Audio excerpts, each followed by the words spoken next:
Hi friends, అందరికీ నమస్కారం. ఇప్పుడే అందిన వార్త. Top hero arrest. తీవ్ర కోపంలో ఫ్యాన్స్. అసలు ఏం జరిగింది? ఆ హీరోని ఎందుకు అరెస్ట్ చేశారన్న పూర్తి వివరాలు తెలుసుకునే ముందు వీడియోనైతే పూర్తిగా చూడండి. అప్పుడే మీకు పూర్తిగా అర్థమవుతుంది.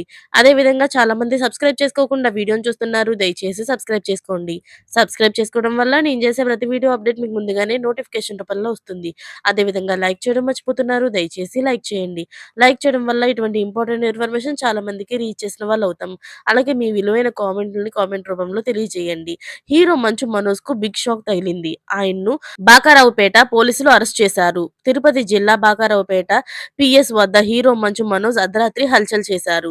ఓ స్థానిక రెస్టారెంట్‌లో ఆయన బస చేయగా, అదే సమయంలో పెట్రోలింగ్‌లో భాగంగా పోలీసులు అక్కడికి వెళ్లారు. అక్కడెందుకున్నారంటూ పోలీసులు మనోజ్‌ను ప్రశ్నించారు. దట్టమైన అడవి ప్రాంతం దగ్గర మీలాంటి సెలబ్రిటీలు ఉండకూడదని వెళ్ళిపోవాలని సూచించారు. అయితే తన ప్రైవసీకి భంగం కలిగించారని మంచు మనోజ్ అయితే పోలీసులపై మండిపడ్డారు. తనను అరెస్ట్ చేయడానికి వచ్చారా అంటూ వారిపై మనోజ్ వాగ్వాదానికి దిగారు. అనంతరం పీఎస్ వద్దకు వెళ్లి నిరసన తెలిపిన వీడియో సోషల్ మీడియాలోని వైరల్ గా మారింది. అక్కడి నుంచి సీఐకి కాల్ చేసి వాగ్వాదానికి దిగారు.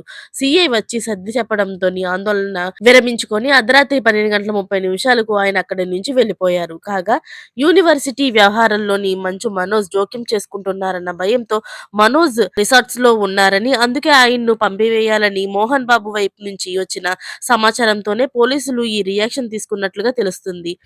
అయితే ఫ్రెండ్స్, మీకేమనిపిస్తుంది? ఈ తండ్రి కొడుకుల గొడవల్లోని ఎవరిది తప్పంటారు? ఎవరిది ఒప్పంటారు? మీకేమైనా తెలిస్తే కనుక కామెంట్ రూపంలో తెలియజేసేయండి. Thanks for watching friends.